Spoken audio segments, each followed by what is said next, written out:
Hello student, દ્રાવણના NCERT સોલ્યુશનમાં આપણે question number 16 પહોંચ્યા છીએ.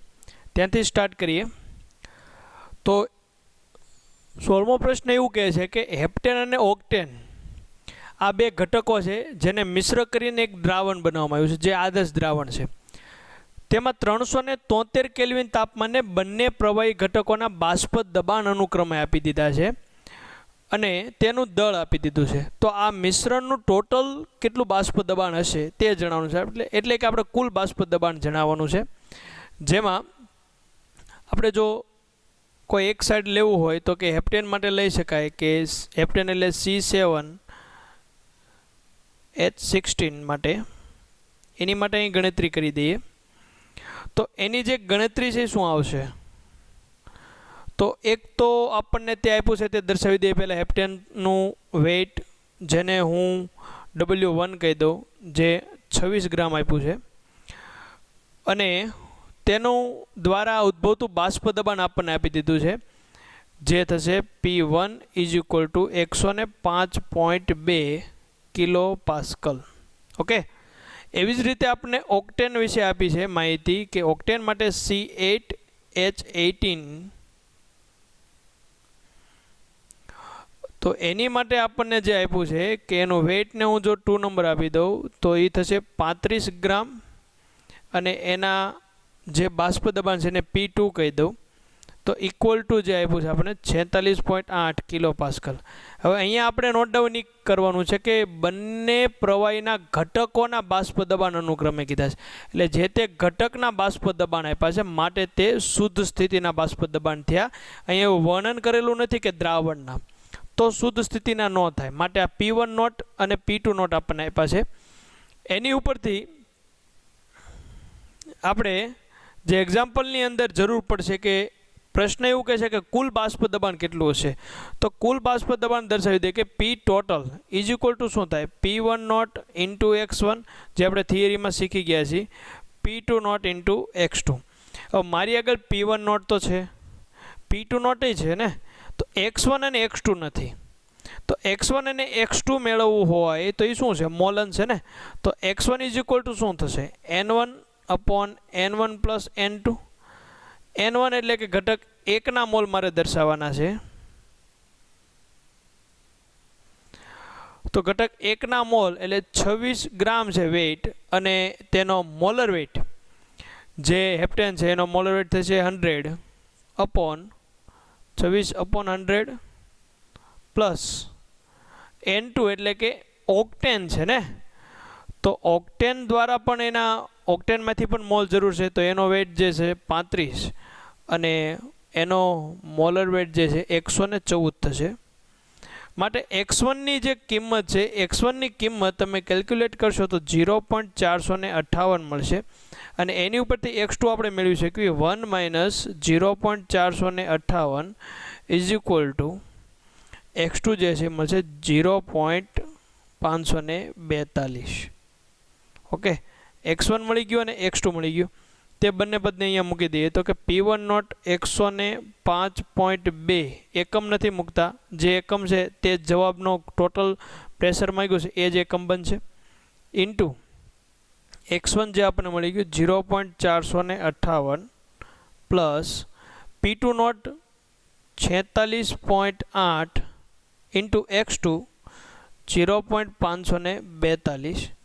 તો જે P ટોટલ જે છે એ મળે છે આપણે 73.54 કિલો પાસ્કલ.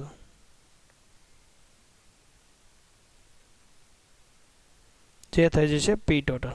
ઓકે, તો મેં P ટોટલનું આ સૂત્ર વાપર્યું છે. આની જગ્યાએ તમે x1ના સ્થાને 1 - x2 મૂકીને જે આપણે સૂત્ર થિયરી અંદર ટ્રાન્સફર કર્યા હતા કે એકમાંથી બીજા સૂત્રો મેળવ્યા હતા કે 2 - 1 ને 1 - 2, 1 2 1 2 2 1 2 1 વાળું, તો એ પણ યુઝ કરી શકાય અને આ પણ યુઝ કરી શકાય. ઓકે, તો આ થઈ ગયો આપણો જવાબ.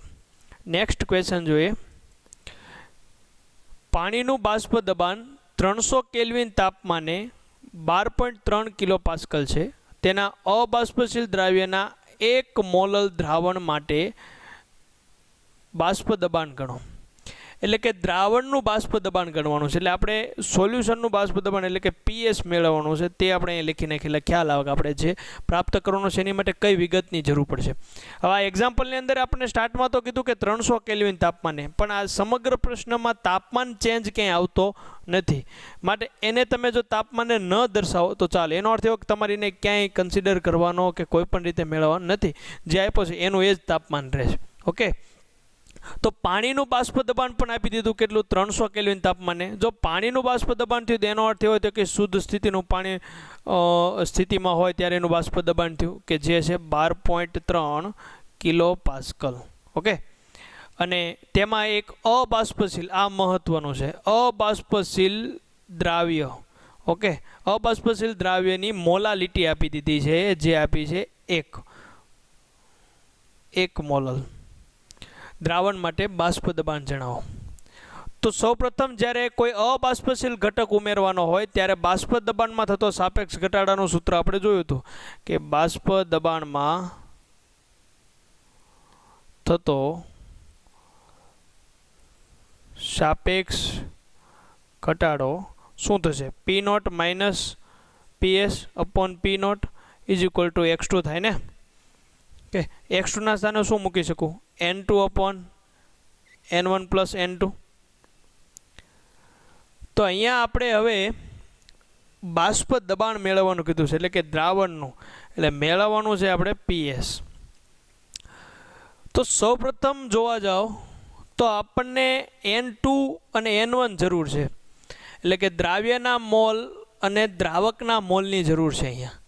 તો એ ક્યાંથી પ્રાપ્ત થાય, તો એક લિસ્ટ આપણને એવું કીધું છે કે 1 મોલલ, 1 મોલલનો અર્થ શું થાય, મોલ પ્રતિ કિલોગ્રામ જે હોય છે કે દ્રાવ્યના મોલ અને દ્રાવકનું દળ. તો એનો અર્થ એવો થયો કે 1 કિલોગ્રામ દ્રાવકમાં દ્રાવ્યના 1 મોલ, એટલે કે 1 મોલ દ્રાવ્ય તો મળી ગયું, એટલે N2 તો આપણને મળી ગયું. N1 જે છે, N1 એટલે કે પાણી માટે, તો 1 કિલોગ્રામ છે માટેનું દળ કેટલું થયું, 1000. ઓકે, અને 1000 જે છે એને ભાગ્યા હું 18 કરી દઉં તો મને કેટલા મોલ મળશે, 55.55, જે મળી ગયો આપણને N1. તે અહીંયા મૂકી દઈએ, N2 1 55.55 plus 1 is equal to જે છે એને સરખાવવા માટે આપણે મૂકીએ તો P0 આપણને જે મળ્યું છે. ઓકે, એક કામ કરીએ, આ પદને અહીંયા પ્લસ સાથે જ લખી નાખીએ, 1 પ્લસ 56.55. ઓકે, તો ડાયરેક્ટ આ પદને આની સાથે સરખાવી દઈએ તો P0 જે છે એ આપણી પાસે છે 12.3 માઇનસ P ઓફ S પણ P0 છે 12.3 ઇક્વલ ટુ જે છે 1 અપોન 56.55. ઓકે, તો આનું તમે કેલ્ક્યુલેટ કરશો તો જે PS 12.3 ને રાઈટ સાઈડ લઈ જવાના અને પછી એને ગુણાકાર કરશો એની સાથે, અને પછી PS ને રાઈટ સાઈડ લઈ જાઓ અને જે જવાબ હતો એને લેફ્ટ સાઈડ બાદ કરો, તો માટે જે PS આપણને મળશે એટલી ગણતરી તમારે કરી લેવાની હવે. ઓકે, એટલે તમે જાતે જો થોડી ઘણી ગણતરી કરશો તો તમને કયા સ્ટેપમાં ભૂલ પડે છે અને કયા સ્ટેપમાં નથી પડતી તેનો ખ્યાલ આવશે. તો જેનો જવાબ થાય છે 12.08 કિલો પાસ્કલ.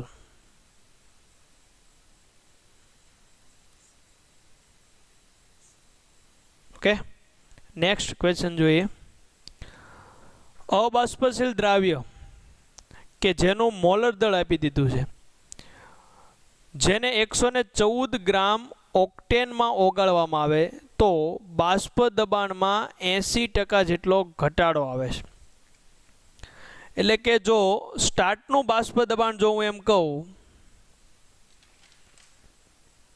કે P0 જે છે એ માની લે કે P1 જેટલું હોય, અને એમાંથી જે દ્રાવક સાથે દ્રાવ્ય ઉમેરીને દ્રાવણ બનાવવામાં આવે છે ત્યારે 80% જેટલું, 80 એટલે કેટલા છે, 80/100 P1 ના હશે ને, એ તો P1 નોટના 80% કીધું ને, કારણ કે શરૂઆતમાં જેટલું હશે એના 80% જેટલું ઘટી જાય છે, માટે આ થઈ ગયું 0.8 P1 નોટ. કે અબાષ્પશીલ દ્રાવ્ય કયો છે તે નથી આપ્યું, પણ આપણને તેનો મોલર વેટ આપી દીધો છે 40 ગ્રામ ઇન્ટુ મોલ ઇનવર્સ. ઓકે, અને દ્રાવકનું જે છે આપણને વેઇટ આપી દીધું છે 114 ગ્રામ ઓક્ટેનમાં, એટલે કે W1 114 ગ્રામ.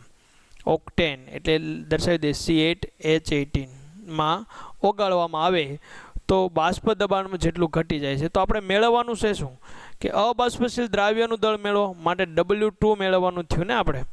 કે તો એની માટે લખીએ બાષ્પ દબાણના સાપેક્ષ ઘટાડાવાળું સૂત્ર આપણે યુઝ કરીએ તો કે P1 નોટ માઇનસ, ડાયરેક્ટ હું મૂકી દઉં છું P ઓફ સોલ્યુશન, એટલે કે P નોટના સ્થાને મેં ડાયરેક્ટ મૂકી દીધું P1 નોટ અપોન જે છે P1 not is equal to શું આવે x2, ઇઝ ઇક્વલ ટુના સ્થાને શું લખી શકું N2 પ્લસ N1. હવે મારી પાસે દ્રાવ્યનું દળ જ નથી તો મોલ ક્યાંથી મળશે? ધારી લઉં કે દ્રાવ્યનું દળ જે છે એ W હોય, અથવા તેના સ્થાને હું W2 જ મૂકી દઉં, ડાયરેક્ટ આવી જાય W2 હોય, તો એનું મોલર વેટ તો આપણને આપી જ દીધું છે 40, એટલે તેના મોલ થઈ ગયા. અહીંયા પણ W2 upon 40 થઈ ગયા. N1 જે છે 114 ગ્રામ તો આપણને ઓક્ટેન આપી દીધું છે, તો N1 ઇઝ ઇક્વલ ટુ શું થશે W1 upon મોલર વેટ તેનો. તો 114 ગ્રામ જે ઓક્ટેન જે છે એનો મોલર વેટ જે છે એ પણ 114 ગ્રામ જ થાય છે. માટે આપણને જે દ્રાવકના મોલ તો 1 મોલ આપ્યા છે, તે અહીંયા લખી નાખીએ 1. તો ડાયરેક્ટ આ પદને આની સાથે હું સરખાવી દઉં, અને જેમાં P1 નોટના સ્થાને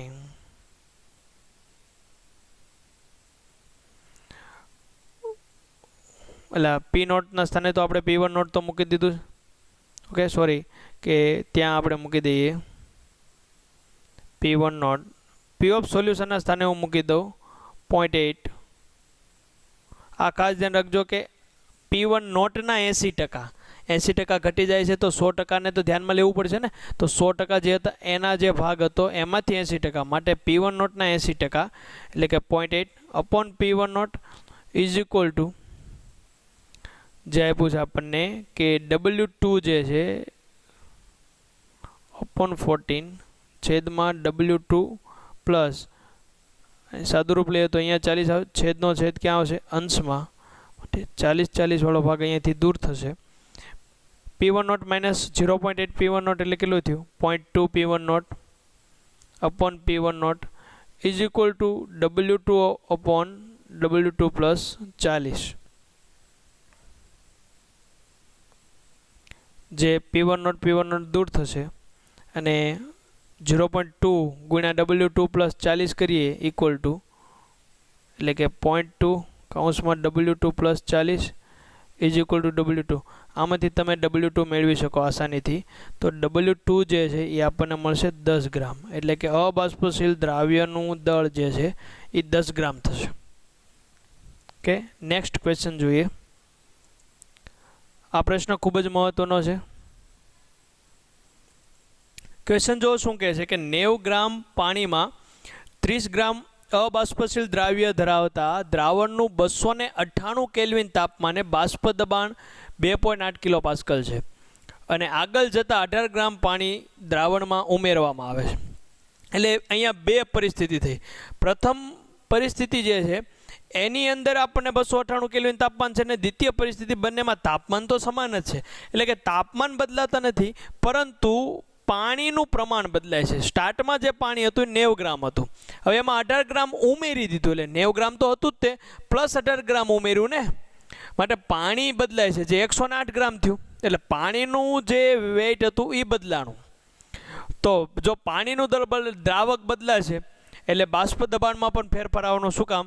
કારણ કે એક અબાષ્પશીલ ઘટક છે અને એક ઘટક બાષ્પશીલ છે. પાણી જે બાષ્પશીલ છે, હવે જેટલા 90 ગ્રામને લેખે જેટલું પાણી હતું એની બાષ્પ તો બની જ ગઈ હતી, અને એના દ્વારા જે બાષ્પ દબાણ હતું તે આપણને આપી દીધું 2.8 કિલો પાસ્કલ જે છે. પણ અહીંયા હવે પાણીનું જ પ્રમાણ બદલ્યું, વધારે પાણી કર્યું તો વધુ બાષ્પ બનશે, વધુ બાષ્પ બને ને વધુ બાષ્પ દબાણ આવશે, માટે 2.9 થાય છે.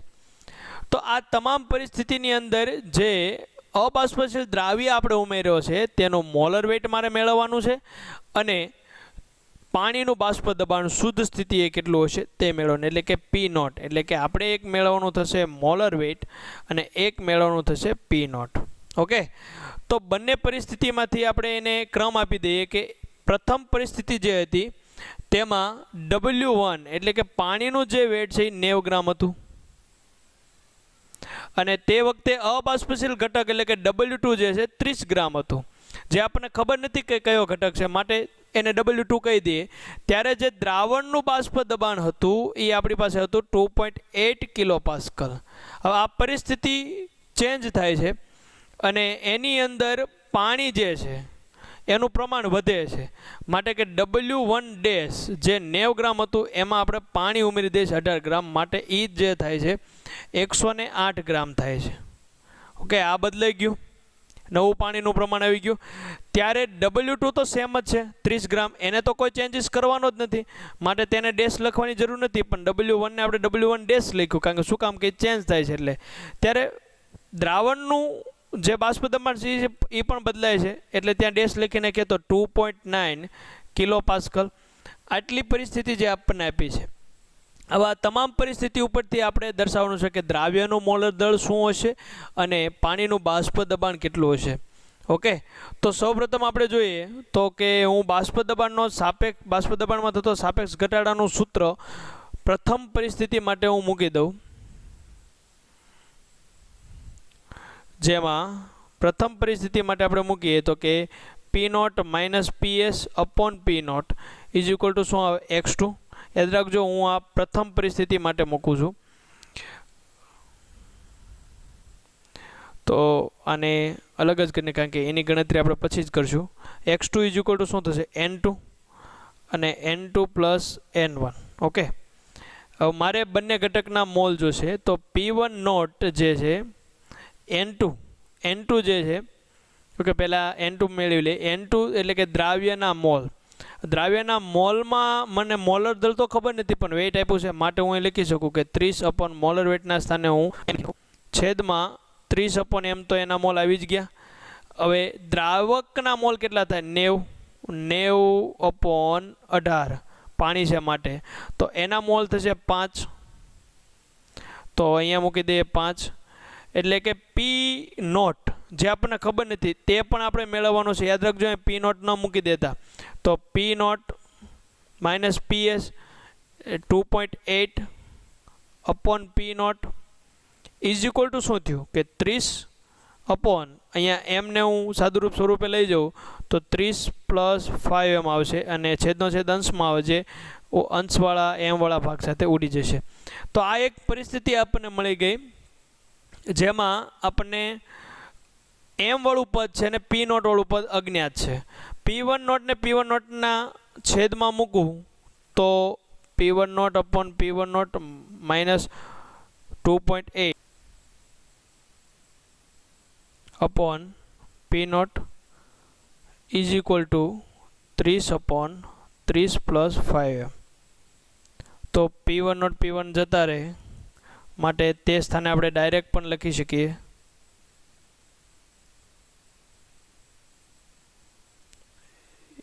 1 minus 2.8 upon P not is equal to 30 upon 30 plus 5m. આને કહી દેવી સમીકરણ નંબર 1. ઓકે, હવે મેં પરિસ્થિતિ નંબર 1 માટે મેળવી લીધું. હવે પરિસ્થિતિ નંબર 2 માટે આવી જ રીતે સેમ ટુ સેમ મેળવી લઉં કે P naught minus PS. Okay, તો PS જે છે એ તો બદલાવાનું છે ખ્યાલ હોય તો.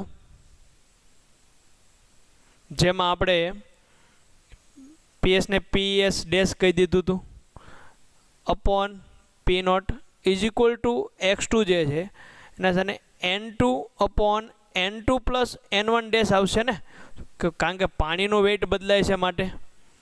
તો n2 જે છે એ તો આપણને ખ્યાલ છે કે 30 અપોન m, અહીંયા પણ 30 અપોન m. જે વેઇટ પાણીનું બદલાનું તે કેટલું થયું હતું 108. તો 108 માટેના મોલ મેળવી લઉં 108 અપોન 18 ઇઝ ઇક્વલ ટુ થાય 6. તો 6 મોલ આવે છે જે 5 મોલના સ્થાને થઈ ગયું હવે 6 mall. P1 not upon P1 નોટના છેદમાં મૂકો તો 1 માઇનસ PS ડેશ આવી ગયું ડાયરેક્ટ અહીંયા લખી નાખીએ upon P not is equal two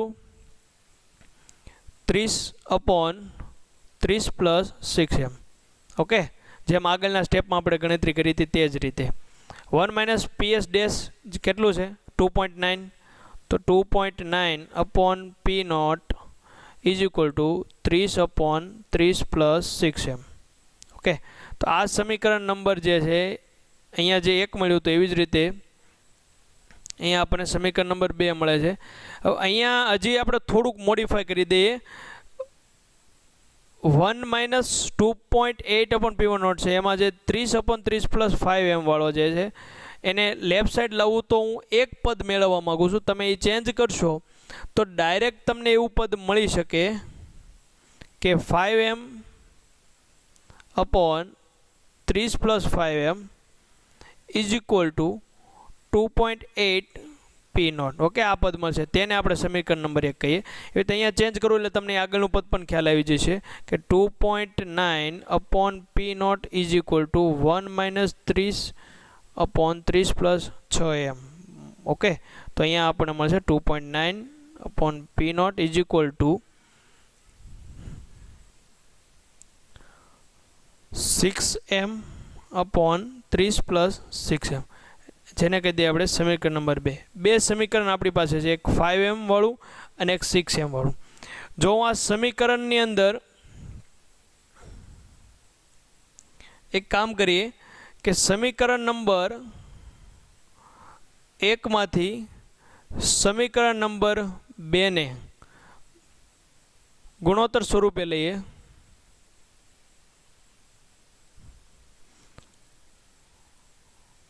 તો શું થશે કે 2.8 P1 નોટ છેદનો છેદ જે છે અંશમાં આવશે P1 નોટ અપોન અહીંયા 2.9 ઇઝ ઇક્વલ ટુ લેફ્ટ સાઈડમાં જે છે 5m, તો 5m upon 30 plus 5m into 6m upon 13 plus 6m. Okay, એમ જતા રહેશે, અહીંયા P1 નોટ જતા રહેશે અને આમાંથી તમને જ્યારે તમે m પ્રાપ્ત કરી શકશો કારણ કે 30 પ્લસ 5m ઇન્ટુ 2.8 કરી દેવાનું અને 30 પ્લસ 6m ઇન્ટુ 2.9 કરી દેવાનું. એમાંથી તમને mની જે કિંમત છે એ મળી જશે 23 ગ્રામ ઇન્ટુ મોલ ઇન્વર્સ. ઓકે, મને જે પહેલો પ્રશ્ન હતો મોલર વેઇટ તે તો મળી ગયો. હવે આ મોલર વેઇટ મળી ગયો છે, આ મોલર વેઇટને કોઈ પણ એક સમીકરણમાં મૂકી દઈએ. ઉદાહરણ તરીકે સમીકરણ નંબર 2માં મૂકી દઈએ કે mની કિંમત સમીકરણ નંબર 2માં મૂકતા. ઓકે, સમીકરણ નંબર 2 શું છે કે 2.9 upon P not is equal to 6m upon 30 plus 6m. 2.9 upon P not is equal to mની કિંમત કેટલી આવી 23 અને આમાંથી P નોટ જે છે એ પ્રાપ્ત થશે જે આવશે 3.53 કિલો પાસ્કલ.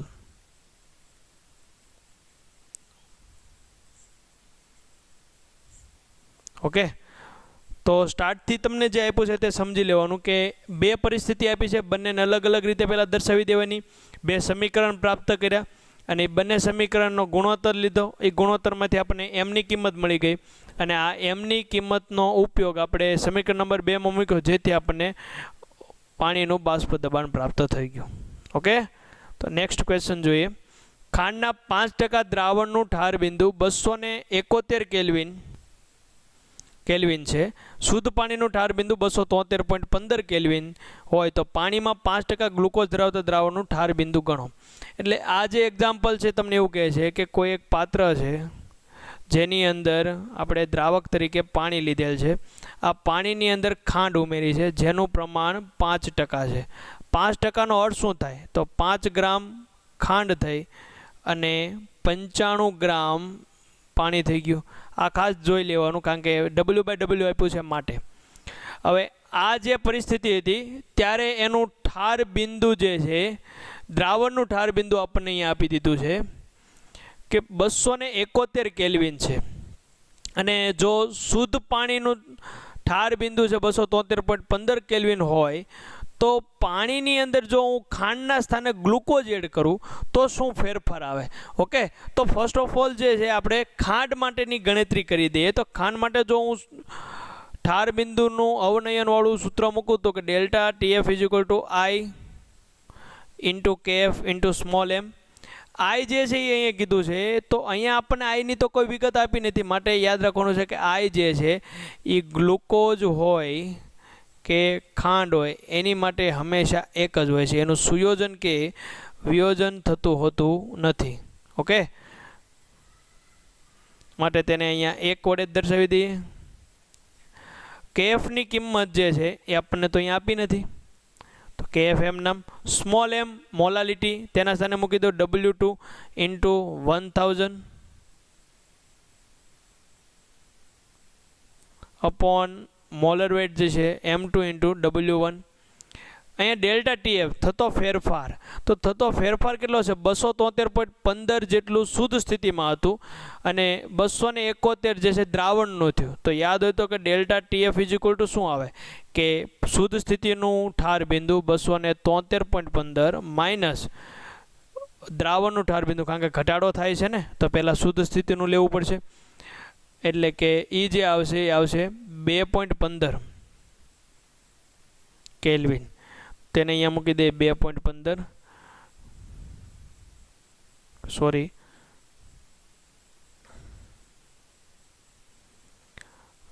સાથે સાથે અહીંયા KF એમ નામ, W2 એટલે કે દ્રાવ્યનું દળ કેટલું થાય છે 5 ઇન્ટુ 1000. મોલર વેટ ખાંડ, તો ખાંડનું અણુસૂત્ર શું છે C12H22O11. તો આનો જે મોલર વેટ જે છે એ મોલર વેટ જે 342 ગ્રામ ઇન્ટુ મોલ ઇન્વર્સ છે, 342 ઇન્ટુ પાણી જે છે, પાણીનું વેટ અહીંયા છે 95.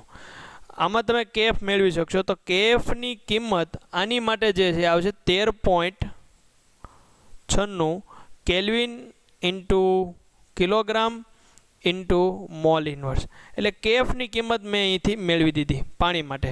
હવે જો તમને એમ થાય કે આપણે તો KFની કિંમત તો ફિક્સ કરેલી છે, વાત તમારી સાચી છે, ફિક્સ કરેલી છે, પરંતુ જ્યારે આવા એક્ઝામ્પલ હોય ત્યારે આપણે KF મેળવવાનો થશે અને પછી એનો યુઝ કરો, કારણ કે તમને ખાંડની માહિતી તમામ આપી દીધી હતી ને, KF નહોતો તો ત્યાંથી KF મેળવી લો અને KF મળી જાય પછી એનો ઉપયોગ આપણે કરવાનો છે કે ખાંડના સ્થાને 5% ગ્લુકોઝ હોય, એટલે એનો અર્થ એવો થયો કે 5 ગ્રામ ગ્લુકોઝ પ્લસ 95 ગ્રામ પાણી. ઓકે, તો એની માટે હું ડાયરેક્ટ ડેલ્ટા TF તો મૂકી શકું. તો ડેલ્ટા TF જે છે ઇઝ ઇક્વલ ટુ શું આવશે I ઇન્ટુ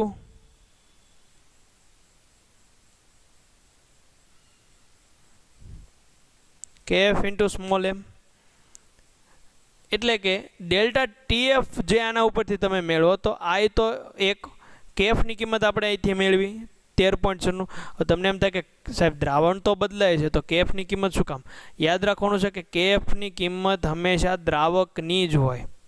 તો દ્રાવક તો સમાન જ રહેશે ને, દ્રાવક તો બદલાતો નથી, માટે ત્યાં મૂકી દે 13.96 અને તેની મોલાલિટી તમે W2 ઇન્ટુ 1000 દ્વારા મેળવશો.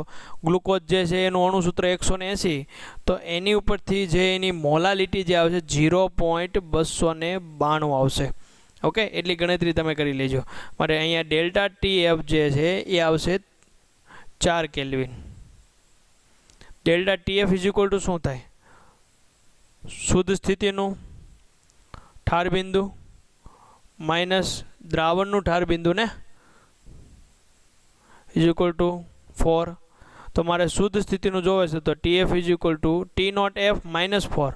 T0F શુદ્ધ સ્થિતિ માટેનું 273 into 15 minus 4 is equal two આવશે 269 ઇન્ટુ 15 કેલ્વિન. તો આ થઈ ગયું દ્રાવણનું ઠાર બિંદુ, આટલો ફેરફાર આવશે. ઓકે, નેક્સ્ટ ક્વેશ્ચન જોઈએ. ક્વેશ્ચન નંબર 21, જેમાં એવું કહે છે કે બે તત્વો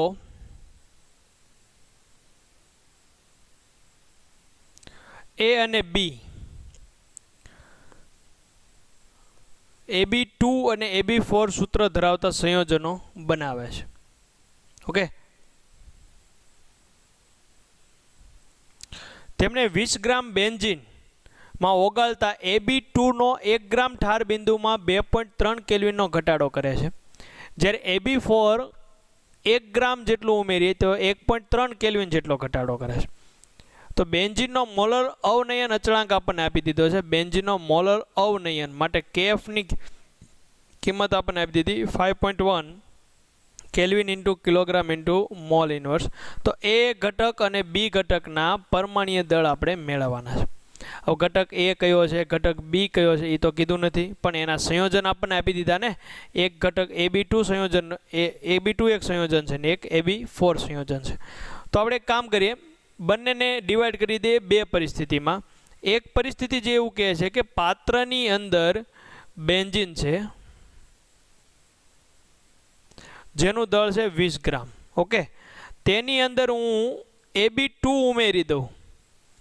તો AB2 જે ઉમેરું એ કેટલું ઉમેરું છું? 1 ગ્રામ જેટલું. 1 ગ્રામ જેટલું જો હું AB2 ઉમેરું તો આના ઠાર બિંદુની અંદર ઘટાડો આવે છે, જે delta TF is equal two કેટલો ઘટાડો આવે છે? 2.3 કેલ્વિન જેટલો. આટલો મને ઘટાડો મળે છે. ઓકે, તો આની અંદરથી આપણે ડેલ્ટા TF વાળું સૂત્ર મૂકી શકાય કે delta TF is equal two I into KF into small m. Okay, હવે અહીંયા I વિશે તો આપણે ત્યારે જ લખી શકીએ જો ઘટકનું સુયોજન કે વિયોજન થતું હોય, પણ અહીંયા જણાવેલ નથી, માટે I ઇઝ ઇક્વલ ટુ 1 લઈ શકાય. તો ડેલ્ટા TF જે છે ઘટાડો કેટલો છે? 2.3 kelvin is equal two I તો 1. KFની જે કિંમત આપણને આપી દીધી છે 5.1 ઇન્ટુ સ્મોલ m, એમ નામ રહેવા દઈએ. એટલે મોલાલિટી ઇઝ ઇક્વલ ટુ શું થશે? 2.3 અપોન 5.1, એટલે કે ગુણોત્તર લેશો એટલે જે 0.451 આવે છે, 0.451. ઓકે, તો મોલાલિટીના સ્થાને આપણે શું મૂકી શકાય? મોલ, દ્રાવ્યના મોલ છેદમાં દ્રાવકનું દળ કિલોગ્રામમાં, એટલે કે 0.451. મોલ દ્રાવ્યના મોલ, મોલ એટલે શું થાય? Weight upon molar weight. હવે મોલર વેઇટ તો આપણને ખબર નથી ને, તો વેઇટ તો આપણને કઈ જ દીધું છે કે જે 1 ગ્રામ જેટલું છે. તો 1 ગ્રામ મોલર વેઇટ નથી ખ્યાલ, માટે molar weight of AB2 kilogram, દ્રાવકનું દળ કિલોગ્રામમાં જોવે છે, તો 20 ગ્રામ આપ્યું છે, જેને કિલોગ્રામમાં કન્વર્ટ કરીએ તો 0.020 થશે, ઇઝ ઇક્વલ ટુ 0.451. અને આની અંદરથી તમે મોલર વેઇટ ઓફ AB2 મેળવી શકીએ કે જે થશે 110.8. ઓકે, હવે મને મોલર વેઇટ તો મળી ગયો, પણ સમગ્ર સંયોજનનો મળ્યો ને.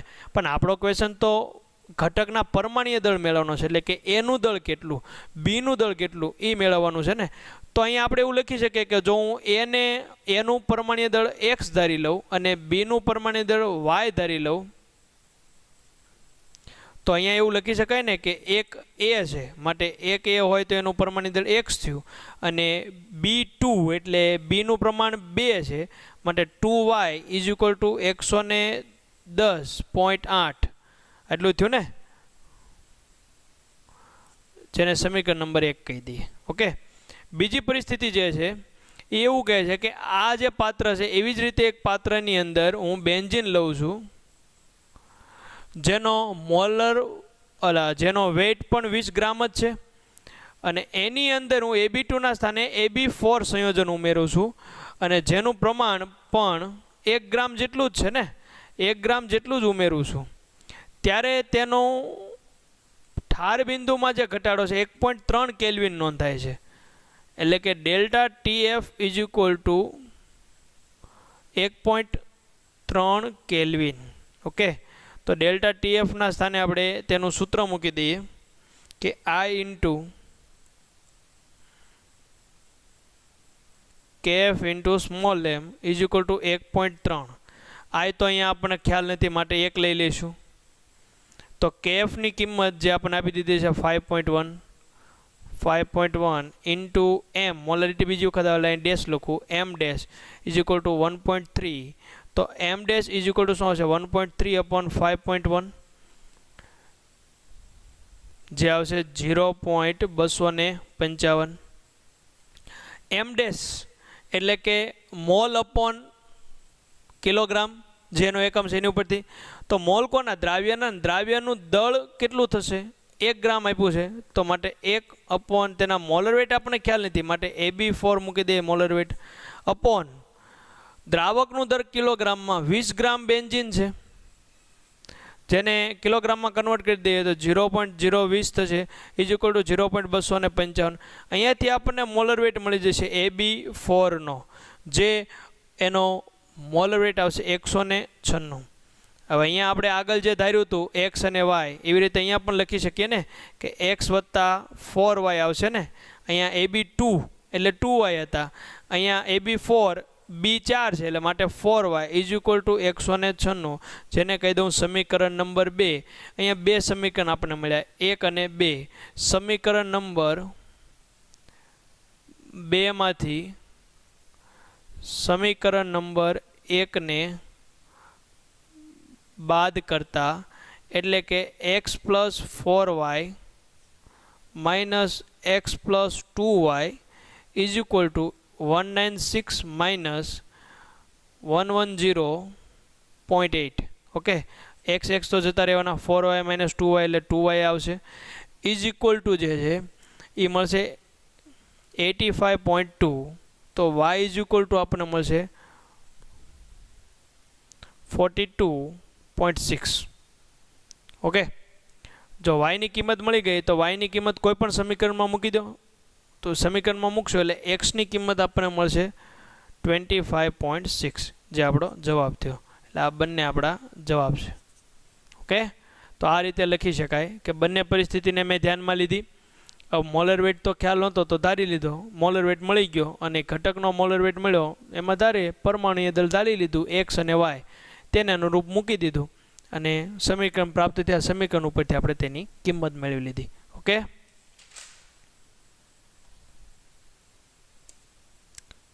Question number 22.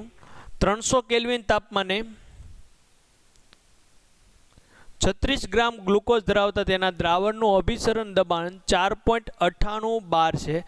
જો તે જ તાપમાને કોઈ દ્રાવણનું અભિસરણ દબાણ 1.52 બાર હોય તો તેની સાંદ્રતા કેટલી હશે? એટલે તમને એવું કહે છે કે 300 કેલ્વિન તાપમાન હોય ત્યારે 36 ગ્રામ ગ્લુકોઝ એટલે કે C6H12O6 નું અભિસરણ દબાણ આપણને કહી દીધું છે 4.98 બાર છે. એક તો આ પરિસ્થિતિ થઈ ગઈ. નેક્સ્ટ તમને એવું કહે છે કે કોઈ દ્રાવણનું અભિસરણ દબાણ 1.52 હોય તો તેની સાંદ્રતા એટલે કે C દ્વારા દર્શાવી તો કેટલી હશે? તો એમાં પરિસ્થિતિ નંબર 1 ની કાંઈ જરૂર જ નથી ને, એ તમને દાખલામાં ભૂલ પડે માટે આપ્યું છે. તો ડાયરેક્ટ તમે મૂકી શકો ને પાઈ is equal two I into CRT. તો I જે છે ગ્લુકોઝ માટે 1 થઈ જશે તો પાઈ જે છે 1.52, I is equal to 1, C આપણે મેળવવાનું R. તો R ની કિંમત યાદ રાખજો, મેં તમને થિયરીની અંદર પણ કીધું હતું 0.0821 જે છે એ litre into atmosphere into kelvin inverse into mole inverse હોય ત્યારે વાપરી શકાય, જ્યારે લીટરમાં મેળવવું હોય ત્યારે.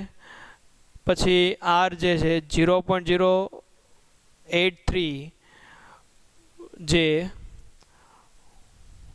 લીટર ઇન્ટુ બાર into kelvin inverse into mole inverse એટલે કે આપણે બારની અંદર આપણને પ્રેશર આપ્યું છે ને માટે આરની કિંમત આપણે બારવાળી યુઝ કરીએ તો કે 0.083 જેનામાંથી આપણે અત્યારે C મેળવી શકશું જે આવશે 0.061.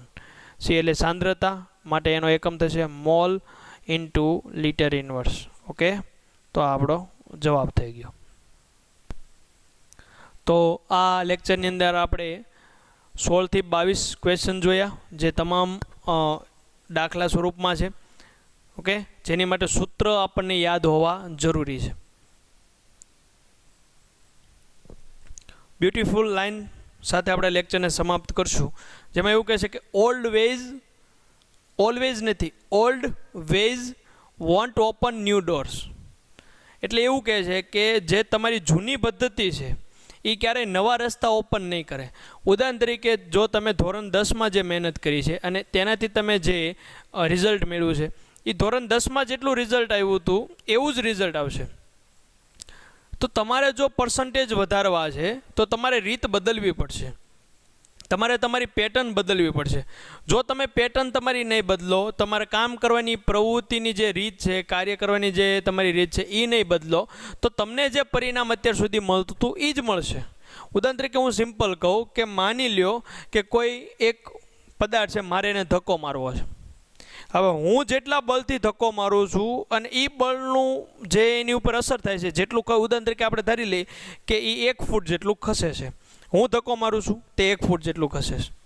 હવે માની લો કે ધક્કો મારવાની મારી ક્ષમતા x જેટલી ઉર્જાની હોય તો x ઉર્જા મેં એને આપી, તે 1 ફૂટ જેટલું ખસ્યું.